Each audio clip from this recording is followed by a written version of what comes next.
Most men spend their entire lives trying to be seen. They dress louder, talk more, post constantly. They believe visibility equals value. It doesn't. You can be seen and still be invisible. You can fill a room and still disappear the moment you leave it. Robert Greene studied this for 30 years.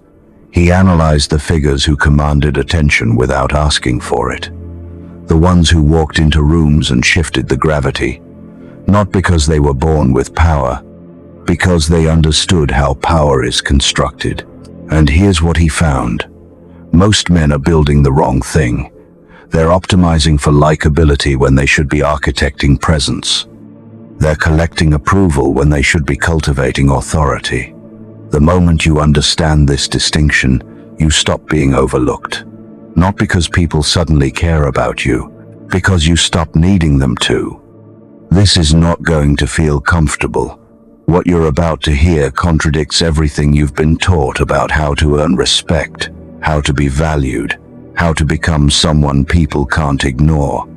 But the men who change the world, the ones Greene spent decades studying, they didn't follow the rules you learned. They followed older rules, darker ones. 7 mechanisms. That's all it takes. 7 shifts in how you present yourself to the world. By the end of this, you won't wonder why you've been invisible. You'll know exactly why, and you'll have the tools to rewrite it. But I need to warn you about something first. These mechanisms work. That's the problem. Once you understand them, you can't unsee them. You'll start noticing the men who use them, the ones who've already figured this out. You'll see how they control rooms without speaking, how they gain respect without asking, how they become unforgettable while everyone else fades into noise. And you'll realize you've been playing a different game. A game designed to keep you humble, cooperative, forgettable. The game they taught you in school, the one that rewards compliance and punishes dominance. You'll see it for what it is, a cage. Greene calls this the courtier's trap. You've been trained to be pleasant, agreeable, non-threatening, and in doing so, you became invisible. Because the world doesn't reward harmlessness. It tolerates it. There's a difference. Here's what I'm going to tell you by the end of this. The 7th mechanism, the one Greene never writes about directly, only implies. It's the most dangerous. Because once you activate it, there's no going back. People will sense something different about you. They won't be able to name it, but they'll know. And they'll either gravitate toward you or avoid you entirely. There's no middle ground. Most men never reach this point. They stop at mechanism 4 or 5, thinking they've done enough. They haven't. The 7th is what transforms you from someone people respect into someone people can't forget. But it requires sacrifice. You'll see what I mean when we get there. Let's begin. Here's the first lie they sold you. Be available, be friendly, be accessible. Make people feel comfortable around you. This is how you build relationships, they said. This is how you become valued. They lied. Robert Greene studied the Renaissance courts for years. He watched how the most powerful advisors operated. They weren't the ones who made themselves available to everyone. They were the ones who controlled access to themselves. This is what he calls calculated distance. Law 16 from the 48 laws. Use absence to increase respect and honor. But here's what Greene doesn't tell you directly. Here's what you have to read between the lines to understand. Availability is the death of desire, not just in seduction, in everything. When you're always there, always responsive, always accessible, you become furniture, background, expected. And what people can access freely, they value at 0. This isn't cruelty, this is mechanism. This is how value actually works in the real world, not the fairy tale version they taught you. Scarcity creates worth.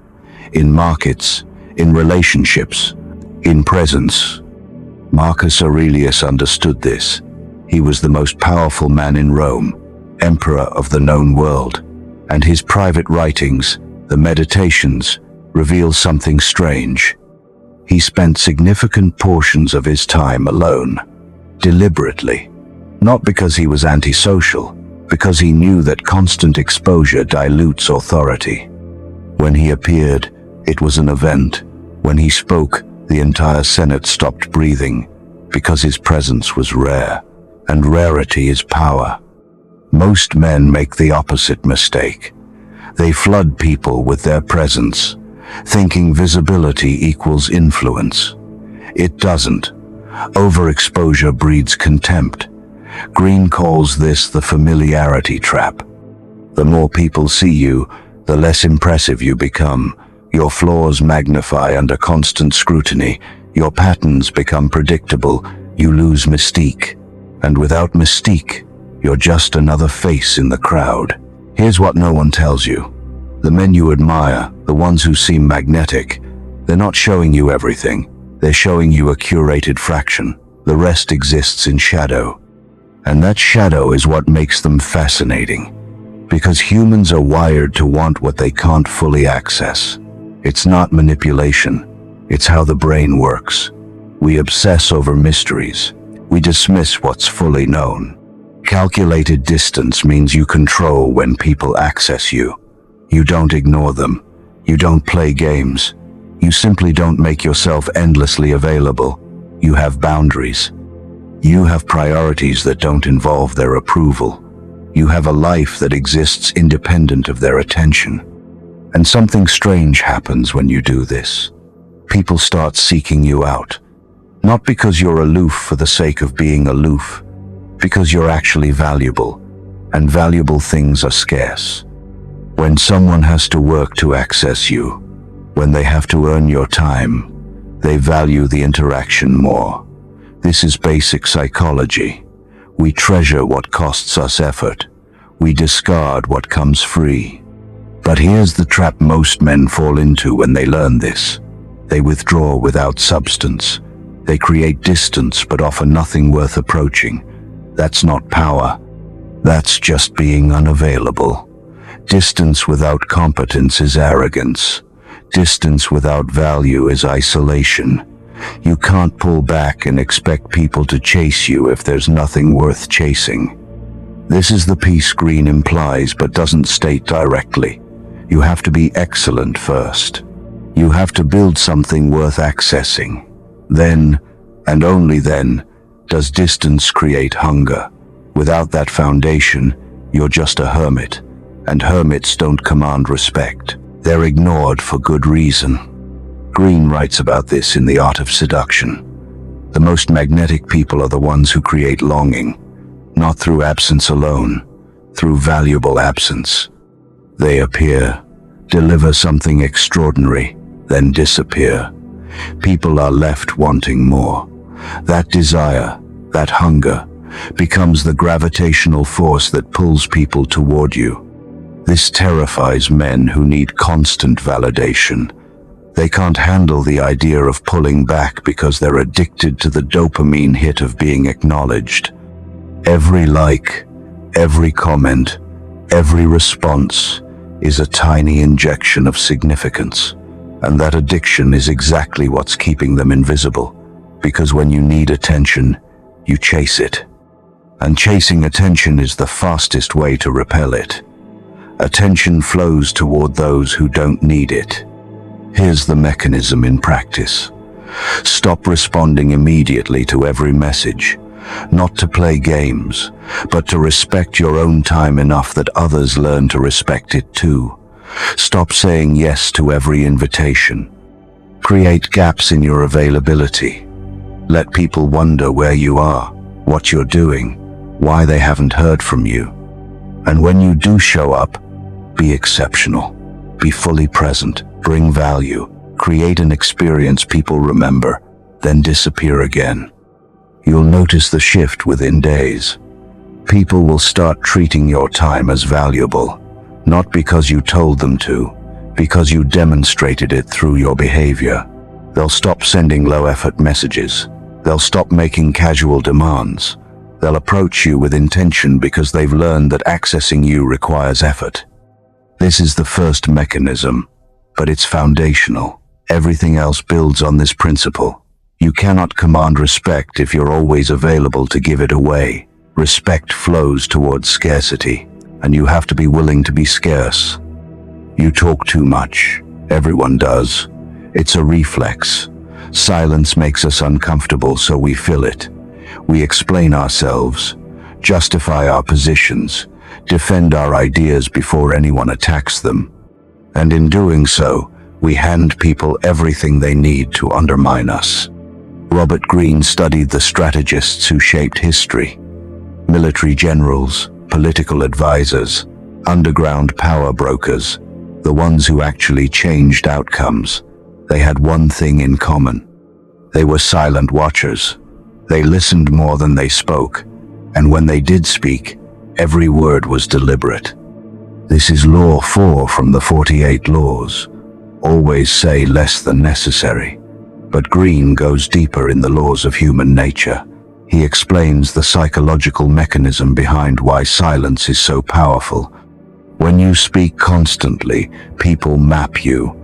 They figure out your patterns, your fears, your insecurities, your tells. You become predictable.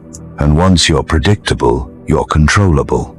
Once someone knows how you'll react, they can manipulate that reaction.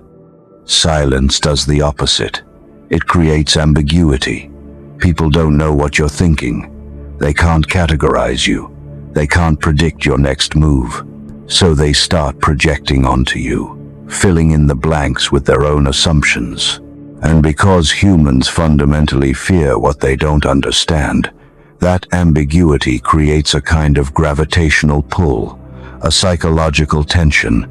They need to figure you out, and that need gives you leverage. Niccolò Machiavelli saw this 500 years ago.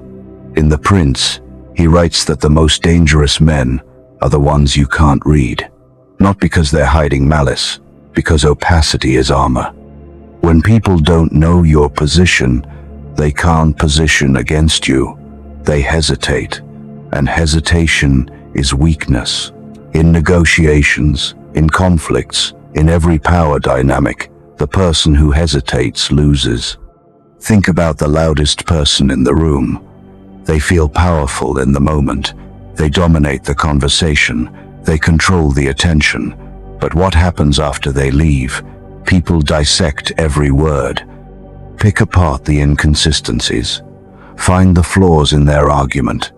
Expose the insecurities hidden in their overcompensation. Talking too much is an invitation to be deconstructed. Now think about the quiet one, the one who listened, the one who said 5 sentences all night, but every sentence landed like a verdict. People remember them differently. They seem sharper, more intelligent, more threatening. Not because they said anything profound, because they didn't waste words. Because scarcity applied to speech creates the same effect as scarcity applied to presence. Value. Silence forces clarity. When you know you can only say a few things, you choose those things carefully. You cut the performative bullshit. You eliminate the need to impress. You speak only when your words change the outcome. That discipline is magnetic. People lean in when you talk because they know it won't be noise. They know you don't speak unless it matters. But here's the trap most men fall into. They confuse silence with passivity. They think staying quiet means having nothing to say. That's not what this is. This is not weakness disguised as restraint. Silence is active. It's observation. It's data collection. While everyone else is performing, addicted to the sound of their own voice, you're reading the room. You're noticing who's lying, who's insecure, who's powerful, who's pretending. You're building a map of the social terrain. And maps are weapons. Friedrich Nietzsche called this the will to power through restraint. The strongest force isn't the one that acts constantly. It's the one that holds potential energy. A drawn bowstring, a coiled spring. a predator that hasn't decided whether to strike. Power held in reserve is far more intimidating than power fully expended, because expended power is finite. Potential power is infinite until proven otherwise. And people feel this. When you don't rush to fill silence, when you don't need to prove yourself through constant speech, people register it on an instinctive level. They sense that you're operating from a different place, that you don't need their validation, that you're not performing for them, that you're watching them, studying them, deciding whether they're worth your words. That shift changes everything. It flips the power dynamic completely. Here's what no other channel will tell you about this mechanism. Silence isn't just about speaking less. It's about controlling the frame through withholding. Every time someone asks you a question and you pause before answering, you've made them wait. You've made them submit to your timing. Every time someone tries to provoke you into speaking and you refuse, you've denied them control. You've demonstrated that their attempts to manipulate you into reaction don't work. This is psychological warfare at the micro level, and most men don't even know they're on the battlefield. So here's the mechanism. Track how much you speak in your next 5 social interactions. Don't change your behavior yet. Just observe. Count how many times you interrupt. How many times you explain something no one asked about. How many times you defend yourself unprompted? How many times you fill silence because the silence made you uncomfortable? Then cut it in half. Literally. If you spoke 10 times in a conversation, aim for 5 and watch what happens. People will start asking you what you think. They'll seek your opinion because you didn't force it on them.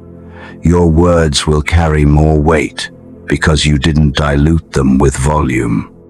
You'll notice people treating you with more respect not because you said more impressive things, but because you said fewer things. Robert Greene calls this the law of strategic silence. Most men use words to fill space. Powerful men use words to shape reality. The difference is restraint. There's a specific kind of man people overlook. He works harder than everyone else, stays late, puts in the hours, sacrifices weekends, grinds while others sleep. He believes effort equals respect. He believes people will see his dedication and reward it. He's wrong. Here's the brutal truth Robert Greene won't say directly but implies in every chapter of Mastery. The world doesn't reward effort. It rewards the appearance of effortless results.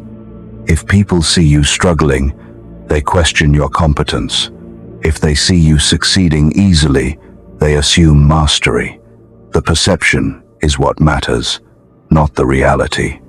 This is called sprezzatura.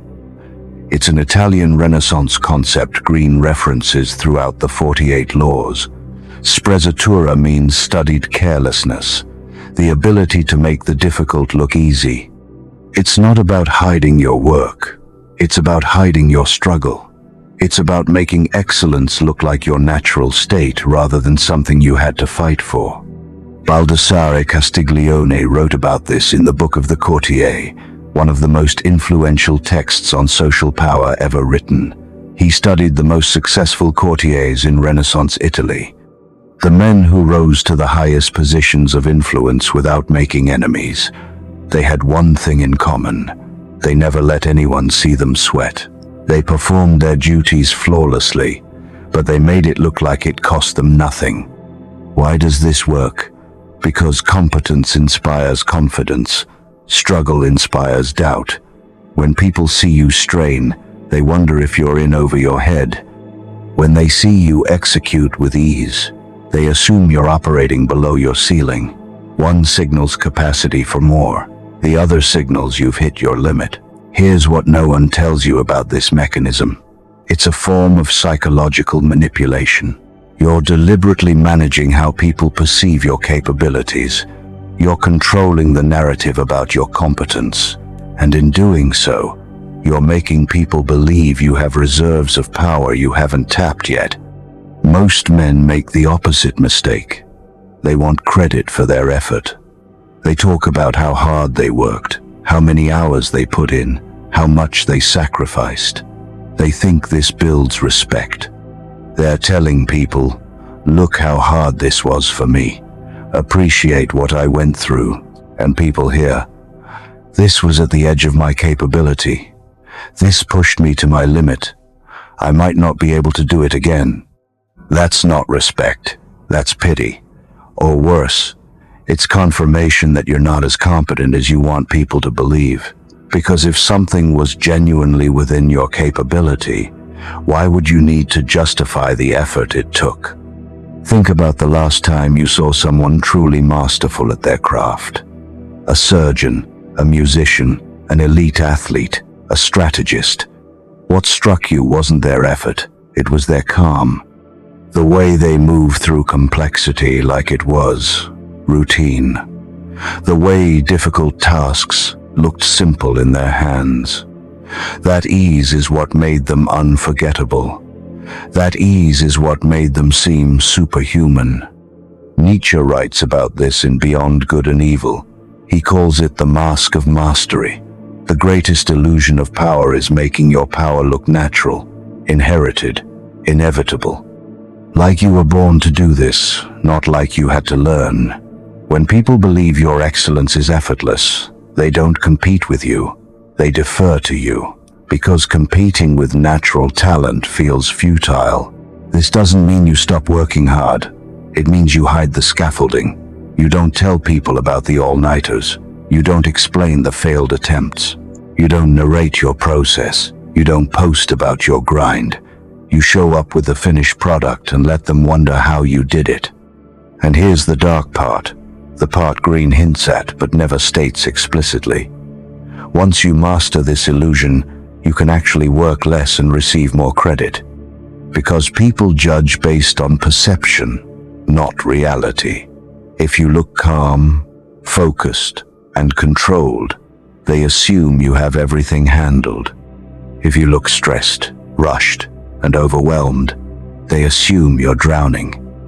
Even if the stressed person is producing more, the calm person gets more respect. This is the manipulation. You're not actually effortless. You're strategic about when you let people see effort. If you're getting value from this, subscribe now. Most men will watch this, nod along, and do nothing. They'll go back to being invisible tomorrow. Subscribing is a test. It's you telling yourself this matters enough to commit. Do it now. Here's the mechanism in practice. Stop talking about how busy you are. Stop defending your timeline. Stop explaining why something took as long as it did. Stop posting your 4 a.m. wake-up calls. Just deliver. When you deliver consistently, without excuses, without narrating the struggle, people stop questioning your process. They start trusting your outcomes. They start assuming that excellence is just who you are, not something you have to work for. Robert Greene studied this in the art world, in business, in military strategy. The figures who commanded the most respect weren't the ones grinding publicly. They were the ones who made brilliance look inevitable. Da Vinci, Michelangelo, Napoleon. They worked obsessively in private. But in public, they projected ease. They made mastery look like breathing. And people worshipped them for it. Here's what makes you forgettable. You're easy to explain. People can describe you in one sentence. He's the finance guy. He's the gym bro. He's the tech nerd. You fit into a box, a category, a label. And once you're in that box, you're replaceable. Because everyone knows someone like you. You're a type, and types are interchangeable. Robert Greene writes about this extensively in The Laws of Human Nature. The most magnetic people are the ones who defy categorization. They have contradictions. They operate in multiple domains that don't obviously connect. They can't be summarized. And that complexity creates fascination, because the human brain is wired to solve puzzles. When someone doesn't fit into our existing categories, we become obsessed with figuring them out. This is the opposite of what they taught you. Be consistent, they said. Stay on brand, pick a lane, specialize. That advice is designed to make you useful, not unforgettable. Useful people are tools. You use them for a specific function, then you put them away. Unforgettable people are forces. They don't serve a single function. They operate across domains, and that range makes them irreplaceable. Greene studied historical figures who commanded disproportionate influence. Benjamin Franklin, Leonardo da Vinci, Julius Caesar, Thomas Jefferson. They weren't specialists, they were polymaths. Franklin was a scientist, a diplomat, a writer, a businessman, an inventor. Da Vinci was a painter, an engineer, an anatomist, a philosopher, a military strategist. Caesar was a general, an orator, a historian, a politician, a religious authority. Their range made them irreplaceable. You couldn't substitute them with someone else because there was no one else like them. That's the power of defying categorization. Once people can't replace you, they have to deal with you. They can't just find another you, because there is no other you. Niccolò Machiavelli understood this instinctively. He was a political theorist, a playwright, a military strategist, a historian, a diplomat. His enemies couldn't predict him because he operated across too many domains. He could write political philosophy in the morning and comedic satire in the afternoon. He could design military fortifications and then write love poetry. That unpredictability gave him leverage. Even in exile, even stripped of formal power, he remained influential because no one else could think like him. Most men do the opposite. They narrow themselves. They become specialists. And specialization is valuable economically. It makes you employable, but it's death socially. It's death in terms of presence. When you're only good at one thing, people interact with you transactionally. They need you for that one thing. Then they forget you. You're a tool they pick up when needed and put down when you're not. But when you're multidimensional, when you have depth across domains that don't obviously connect, people can't pin you down. They keep discovering new layers. And that discovery process is what keeps you interesting. This is the psychology of seduction that Greene writes about. You don't give everything away up front. You reveal yourself slowly, strategically. So there's always more to learn, always another dimension to discover. Here's what no one tells you about this mechanism. The contradictions have to be real. You can't fake depth. People can sense when someone is performing range versus actually embodying it. The warrior who writes poetry, the businessman who studies philosophy, the athlete who plays classical piano, these have to be genuine interests, genuinely developed. Otherwise, you're just collecting hobbies to seem interesting, and that desperation is even more forgettable than being one-dimensional. Here's the mechanism. Identify 3 skills or interests that don't obviously go together. The key is contrast. If the combination surprises people, it works. Martial arts, classical music, and advanced mathematics. Powerlifting, poetry, and chess. Finance, philosophy, and woodworking. The point isn't to pick random things. The point is to find genuine interests that reveal different aspects of who you are. Then develop actual competence in all 3. Not mastery, competence. Enough to speak credibly, enough to surprise people when they find out. Because the moment someone assumes they know who you are, and then you reveal a dimension they didn't expect, you reset their entire perception of you. You break their mental model. And breaking mental models creates fascination. This is what Robert Greene calls strategic depth. Most people are shallow. They have one identity, one dimension, one function. You can map them in 5 minutes, but someone with depth across unrelated domains, they become a puzzle, an enigma. And humans are hardwired to solve puzzles. That cognitive engagement, that need to figure you out, creates psychological attachment. They think about you when you're not there. They wonder what else they don't know. They become fascinated. Nietzsche writes about this in The Genealogy of Morals. He says the most dangerous individuals are the ones who embody contradictions without resolving them. The warrior philosopher, the artist scientist, the ascetic who understands pleasure. These figures disturb people because they break the mental categories we use to organize the world, and that disturbance creates memorability. Here's what happens when you execute this correctly. People stop introducing you in one sentence. They pause.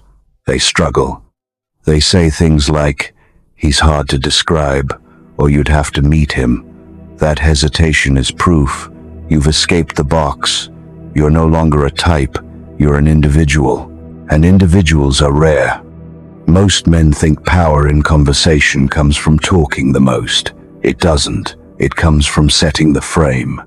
The frame is the context, the rules, the invisible boundaries that govern how the interaction unfolds. Control the frame, and you control the outcome without ever raising your voice, without ever appearing to dominate. That's the sophistication of this mechanism. Robert Greene dissects this in The Art of Seduction.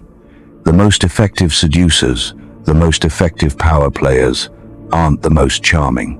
They're the ones who establish reality on their terms. They decide what the interaction is about, what matters, what's worth discussing, what's off limits. Everyone else operates within that structure. And because the structure feels natural, because it's established subtly, no one realizes they've been positioned. They think they're making free choices. They're not. They're making choices within a framework you built. This is Machiavelli's core insight in The Prince. Power isn't about force, it's about architecture. You don't conquer people. You build systems where the only logical move is the one you want them to make. The illusion of choice within a structure you control. That's the frame. And it's far more effective than direct manipulation because people don't resist what they think is their own idea. Think about the last conversation where someone dominated you. It wasn't because they were louder. It wasn't because they were more articulate. It was because they set the terms. They decided what was being discussed, what mattered, what was acceptable, what wasn't. You reacted to their agenda. You defended yourself on their terms. You played their game. And they won before the conversation even started because they built the board. Now reverse it. Think about a conversation where you felt powerful, where you were in control. Chances are you set the terms. You asked the questions. You steered the topic. You decided when it was over. That's frame control. And once you see it, once you understand how it works, you can't unsee it. You'll notice it everywhere. In negotiations, in relationships, in every social interaction. Here's how it works mechanically. Frames are established through presuppositions. The questions you ask, the topics you introduce, the boundaries you enforce. For example, if someone asks why are you always late, they framed you as the problem. The question presupposes lateness as a fact and positions you as needing to defend yourself. If you answer the question, if you explain or justify, you've accepted their frame. You've accepted the premise that you're the one who needs to explain yourself. But if you reframe, if you say I prioritize quality over punctuality, which conversation are we actually having? You've shifted the power. You've rejected their frame and established your own. Now they're the ones who have to choose whether to engage on your terms or back down. Marcus Aurelius practiced this constantly. As emperor, everyone wanted something from him. Everyone had an agenda. Everyone was trying to position him into their frame. If he engaged on their terms, he'd be overwhelmed. He'd be reactive. He'd be controlled by the demands of others. So he controlled the frame. He decided what mattered, what was urgent, what could wait, what was worthy of his attention. People adapted to his priorities, not the other way around. That's frame control at the highest level. Most men lack this discipline. They let other people set the agenda. Boss says jump, they ask how high. Friend complains, they absorb the negativity and try to fix it. Partner picks a fight, they engage on those terms instead of questioning why the fight is happening. They're reactive. And reactive men are forgettable because they don't lead, they follow. They don't set direction, they respond to direction. Nietzsche calls this slave morality. You've internalized the idea that responding to others' demands is virtuous, that being accommodating is good, that meeting people on their terms is respectful. It's not. It's submission. And submission doesn't earn respect. It invites exploitation. It signals that you can be controlled, that your frame is weak, that you'll bend to accommodate others. Here's the mechanism in practice. In your next 10 interactions, don't try to change anything yet. Just observe. Notice who sets the frame, who decides what you're talking about, who controls the emotional tone, who determines when the conversation ends. You'll notice a pattern. The people you respect most, they control the frame. The ones you feel drained by, they violate your frame constantly. They ignore your boundaries. They pull you into their emotional state. They make their problems your problems. Once you see this pattern, you can start practicing. Start small. When someone asks you a question you don't want to answer, don't answer it. Redirect. Say that's not the real issue. The real issue is you've just taken their frame and replaced it with yours. When someone tries to make you feel guilty, don't defend yourself. Reframe the guilt back onto them. Say interesting that you'd bring that up given your own track record. Frame shifted. This feels uncomfortable at first. You've been trained to be accommodating, to answer questions when asked, to engage on other people's terms because refusing seems rude. But accommodation is how you become invisible. Accommodation is how you signal that your frame doesn't matter, that their reality is more important than yours. Frame control is how you become unavoidable, how you force people to engage on your terms or not at all. Robert Greene writes about this in the 48 Laws. Law 31, control the options, get others to play with the cards you deal. You don't need to win every argument. You need to decide what the argument is about.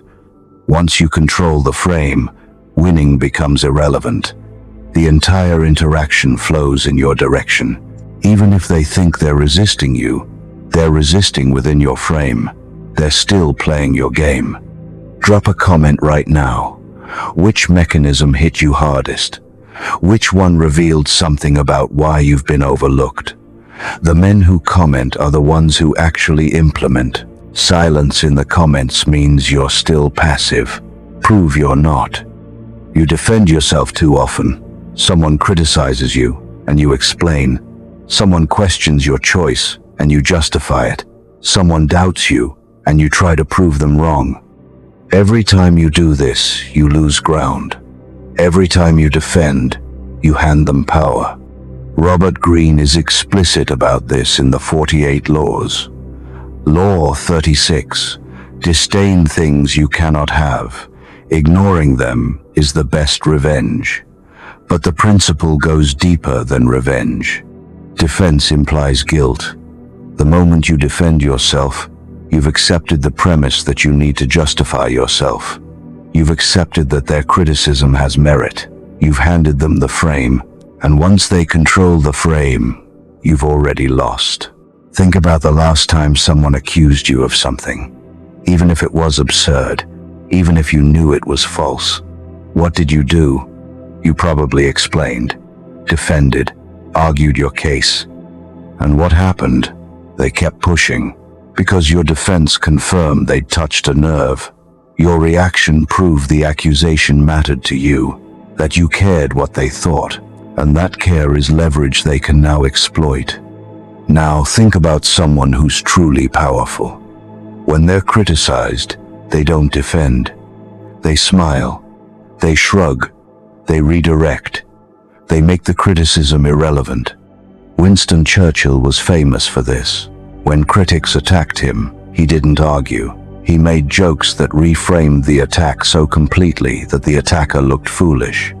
Nancy Astor once said to him, "If you were my husband, I'd poison your tea." Churchill replied, "If you were my wife, I'd drink it." No defense, just complete reframe. She tried to insult him.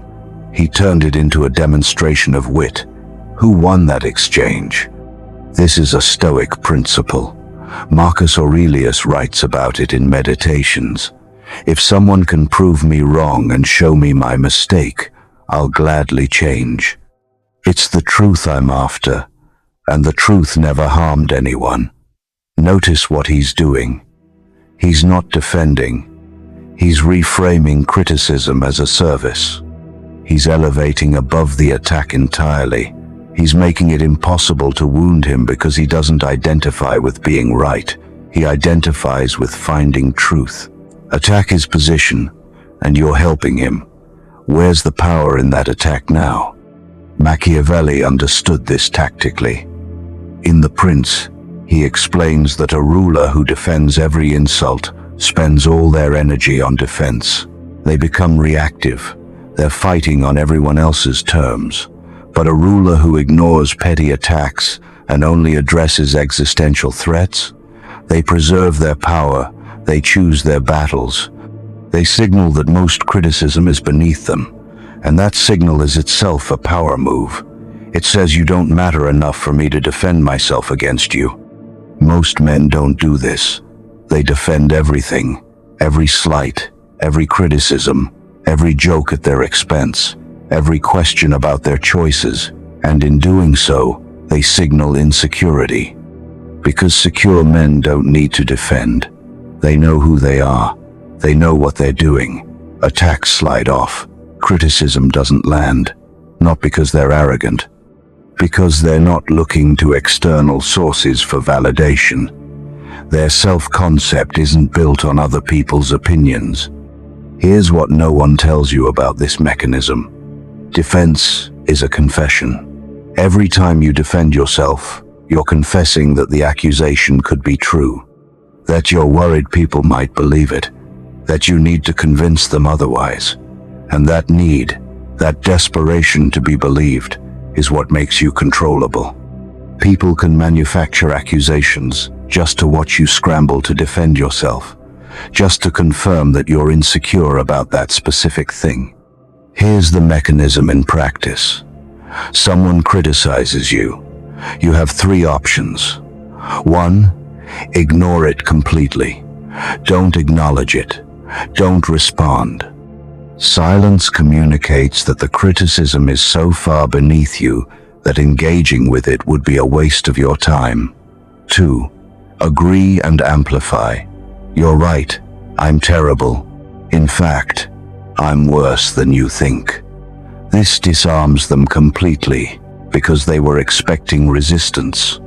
They were expecting you to fight back. Agreement removes their leverage. 3, reframe entirely. Interesting perspective. What makes you think that matters to me? You've just shifted the frame from whether the criticism is true to why they think you should care about their opinion. Notice what you're not doing. You're not defending. You're not explaining. You're not justifying. Because justification is weakness. It says, I need you to approve of me. I need you to think well of me. I need your validation.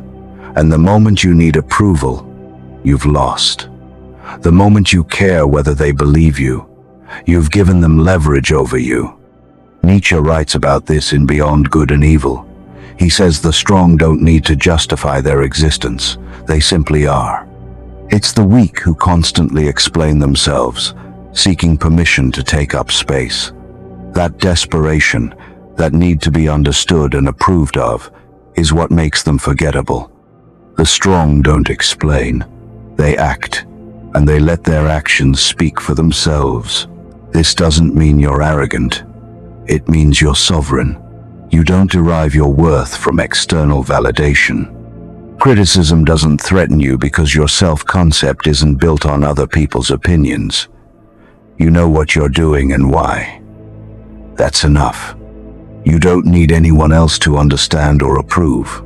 And that independence is magnetic. People respect those who don't need their respect. Here's what this looks like practically. Someone insults your work. Instead of defending the work, you say you're entitled to that opinion. Conversation over. Someone questions your decision. Instead of explaining your reasoning, you say, I've made my choice. No justification needed.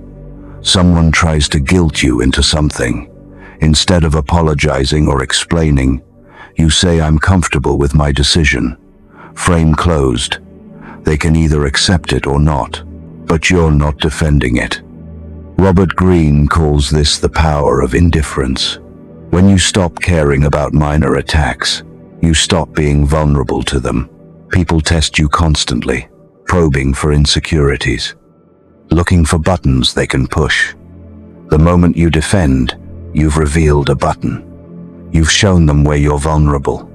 But when you don't react, when you treat their criticism like weather, acknowledged but not internalized, they stop testing you. Because you've proven you can't be manipulated through criticism. Here's the final mechanism. The one Robert Greene never states explicitly but builds into every case study in the 48 Laws. The one that separates men who are respected from men who are revered. The one most men will never execute because it requires something they're not willing to face. Loyalty, but not the loyalty you were taught. Not the unconditional, self-sacrificing, I'll die for my friend's loyalty that makes you a servant. Selective loyalty. Loyalty as a weapon. Loyalty as leverage. Loyalty as a strategic choice you make and unmake based on who deserves it. Most men give loyalty freely. They're loyal to everyone. Their employer who would replace them tomorrow. Their friends who take without giving. Their family who uses guilt to manipulate them. Random acquaintances who've done nothing to earn it. They believe this makes them honorable, good men, trustworthy. It doesn't. It makes them exploitable. Because when you're loyal to everyone, you're loyal to no one. Your loyalty has no value. Think about it economically. If something is abundant, it's worthless. If loyalty is your default state, if you give it automatically to anyone who asks, then receiving it from you means nothing. It's cheap, it's expected, it requires no effort. But if loyalty is rare, if you only give it to those who've proven themselves worthy, if people have to earn it through demonstrated value and reciprocity, then your loyalty becomes an achievement. People work for it, they value it, they protect it. Robert Greene studied loyalty in the 48 Laws, particularly Law 2. Never put too much trust in friends. Learn how to use enemies. He found that the most powerful figures were never universally loyal. They were strategically loyal. They gave their loyalty to those who gave them leverage, who expanded their power, who served their mission. And they withdrew it, sometimes brutally, the moment it became a liability. This is Machiavellian at its core. Machiavelli writes in The Prince that a ruler must know when to keep faith and when to break it. That unconditional loyalty is a luxury you can't afford in a world where everyone else is playing to win, because the world is full of people who will exploit your loyalty for their gain, who will take your unwavering support and use it to drain you.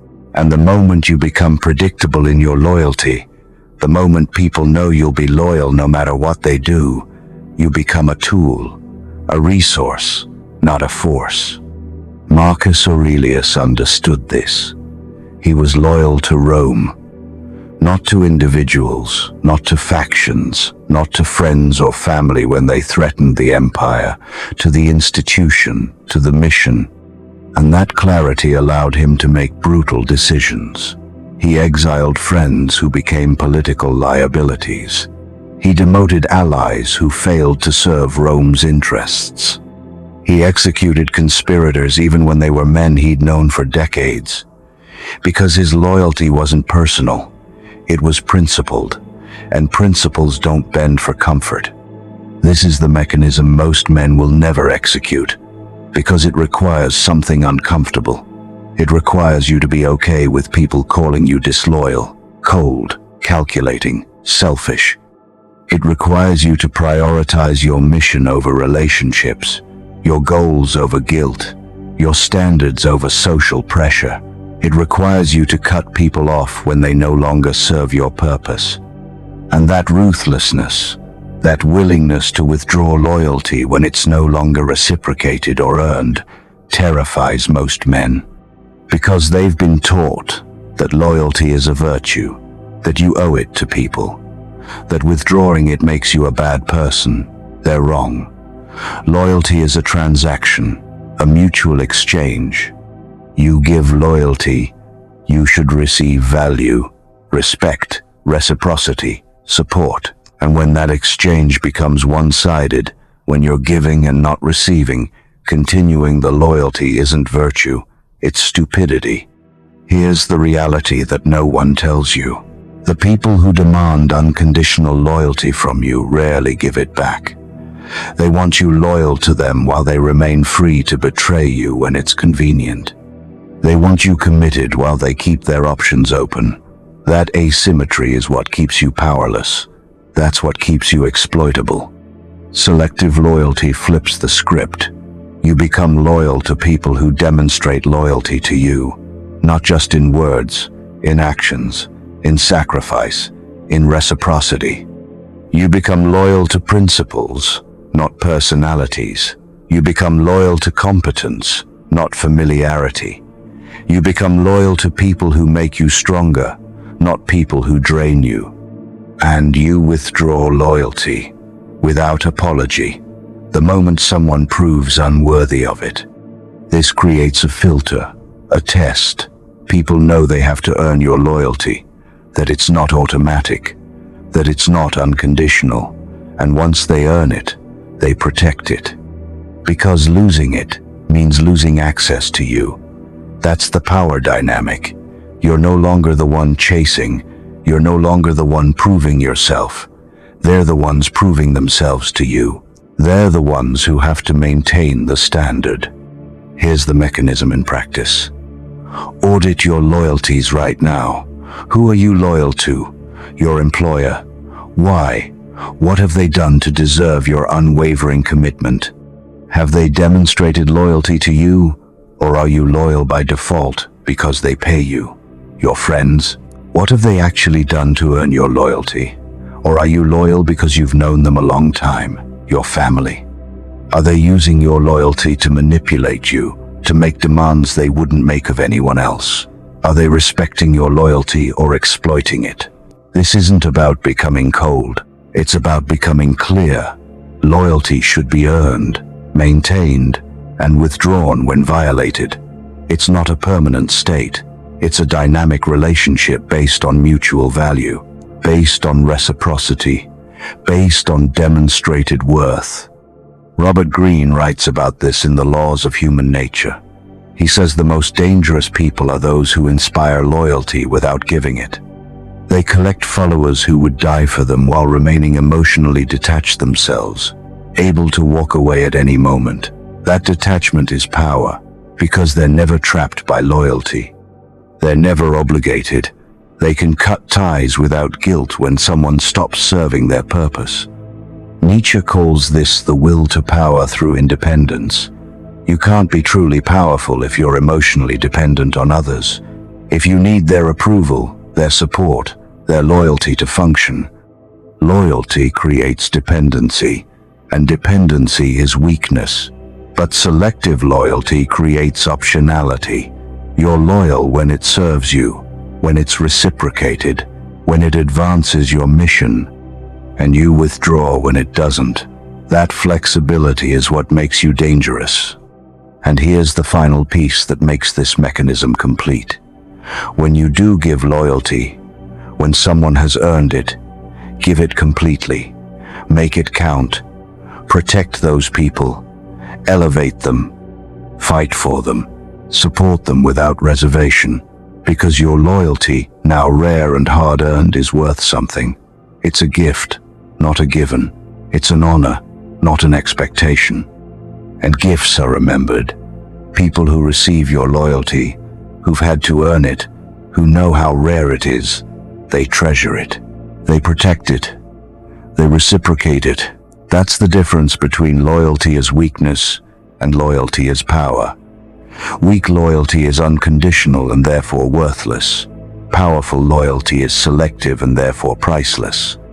You've just learned 7 mechanisms. If you execute them, you will become someone people can't overlook. People will treat you differently, give you more respect, more attention, more deference.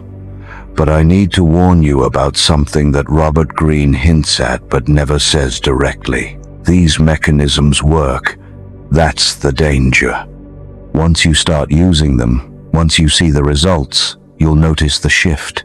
And that shift will feel good. Too good. Because power is addictive. More addictive than any drug. More seductive than any vice. And the moment you start optimizing for power, the moment you start chasing that feeling of control, of dominance, of being the one people can't ignore, you risk becoming the thing you despised. Robert Greene writes about this in The Laws of Human Nature. He calls it the shadow of power. The mechanisms that make you powerful can also corrupt you. Distance becomes isolation. You're not creating valuable scarcity anymore. You're just alone, wondering why no one approaches you, forgetting that you have to be worth approaching. Silence becomes manipulation. You're not being strategic with your words. You're playing games, withholding just to watch people squirm. Competence becomes arrogance. You start believing your own performance. You start thinking you're actually effortless, instead of remembering that you're hiding the struggle. Selective loyalty becomes betrayal. You're not withdrawing support from people who violated reciprocity. You're just using people and discarding them the moment they stop serving you. You have to stay conscious. These tools are amoral. They work whether you use them for good or evil.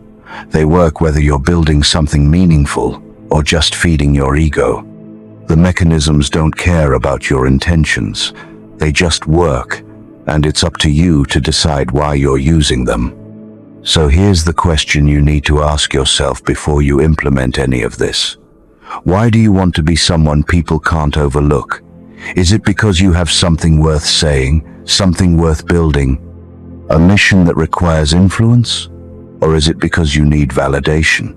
Because you're tired of being invisible and you think power will fill the hole inside you? If it's validation, if you're using these mechanisms to prove you matter, they will destroy you, because they'll give you the appearance of respect without the substance. People will treat you like you matter. They'll show you deference. They'll seek your approval, but you'll know it's just performance. You'll know they're responding to the mechanisms, not to who you actually are. And that hollowness will eat you alive. You'll become powerful and empty at the same time, respected and alone. But if you want to be unforgettable because you're building something that matters, because you have a mission that requires influence, because you refuse to let your ideas die in obscurity, because you have something to offer the world that only you can offer, then these mechanisms will serve you. They'll give you the platform you need to do the work only you can do. They'll create the space for your message to be heard. They'll ensure that when you speak, people listen, not because they have to, because you've earned it. Nietzsche writes about this in Beyond Good and Evil. He says the greatest danger isn't becoming powerful, it's becoming powerful for the wrong reasons. Power without purpose is tyranny. You become cruel for cruelty's sake. You manipulate for the pleasure of manipulation. You dominate because domination makes you feel significant.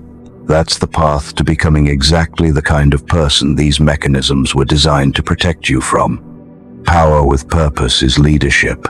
You use influence to build, to create, to elevate others, to change the systems that need changing, to refuse to let mediocrity define what's possible. So before you implement mechanism 1, before you start creating distance, before you stop defending yourself, before you weaponize loyalty, ask yourself what you're building. Because if the answer is just a better version of me, a more respected me, a more powerful me, that's not enough. That's narcissism with better tactics. You need a mission bigger than yourself. Something that would matter even if you weren't getting credit for it. Something you'd pursue even if no one ever respected you for it. Because that mission, that purpose, is what keeps the mechanisms from corrupting you. It's what keeps you from becoming a monster. This is the shadow warning. These mechanisms will make you dangerous. Make sure you're dangerous to the right things. You're not overlooked because you lack talent. You're not overlooked because you're not good enough. You're overlooked because you've been playing a game designed to keep you humble. A game that rewards compliance, punishes dominance, and ensures you never become a threat to the people who benefit from your invisibility. Robert Greene spent his career studying the figures who refused to play that game. The ones who understood power isn't given, it's taken, not through force, not through violence, through mechanism, through architecture, through the careful, deliberate construction of a presence so undeniable that people have no choice but to acknowledge it. These 7 mechanisms are that architecture. Calculated distance, speak less, observe more. Project competence, not effort, become difficult to categorize. Control the frame, not the conversation. Never defend, only redirect. Cultivate selective loyalty. Individually, each one makes you more memorable. Together, they make you unforgettable. They transform you from someone people glance past into someone people can't stop watching. From someone people dismiss into someone people study. From someone people overlook into someone people fear to underestimate. But here's what no one tells you about becoming unforgettable. It comes with a cost. You'll lose people. Friends who were comfortable with the old, you won't recognize the new one. They'll say you've changed. They're right. You have changed, and that's the point. Colleagues who benefited from your availability will resent your boundaries. They'll call you selfish. Let them. Family members who relied on your unconditional loyalty will accuse you of becoming cold. They preferred the version of you they could control. They're right. You are changing, and that change threatens them because it forces them to change how they relate to you. It forces them to earn what they used to get for free. It forces them to respect boundaries they used to violate. And most people don't want to do that work. They want the old you back, the convenient you, the available you, the loyal to everyone you, the you that made their lives easier at the expense of yours. Nietzsche writes about this in Thus Spoke Zarathustra. He calls it the Great Transformation. The moment you stop optimizing for other people's comfort and start building the architecture of your own power. Most people never make that leap. They stay in the valley, surrounded by others who accept mediocrity, who police each other's ambitions, who punish anyone who tries to rise. It's safe there, comfortable, familiar, and completely forgettable. But you're not here for comfort. You're here for mastery, and mastery requires sacrifice. It requires you to be okay with being misunderstood, okay with being called arrogant when you set boundaries, called cold when you withdraw loyalty from people who don't deserve it, called calculating when you refuse to defend yourself against baseless attacks. Because those accusations are proof that you're no longer controllable. Proof that you've escaped the frame they built for you. Marcus Aurelius knew this. He wrote, The best revenge is to be unlike him who performed the injury. They want you small, compliant, grateful for scraps of attention, desperate for approval. The revenge isn't to fight them. The revenge isn't to prove them wrong. The revenge is to become so undeniably powerful that their opinions become irrelevant, so architecturally sound in your presence that overlooking you becomes impossible. That's what these mechanisms do. They make you irrelevant proof. They make you immune to being overlooked, not because you're louder, not because you're more desperate for attention, because you've constructed a presence that commands respect automatically. That creates gravity without effort. That makes people pay attention not because you're asking for it, but because ignoring you would mean missing something important. So here's the final question. Are you ready to stop being overlooked? Not because people suddenly care about you, but because you've constructed a presence so architecturally sound that overlooking you becomes impossible. Are you ready to lose the people who preferred you powerless?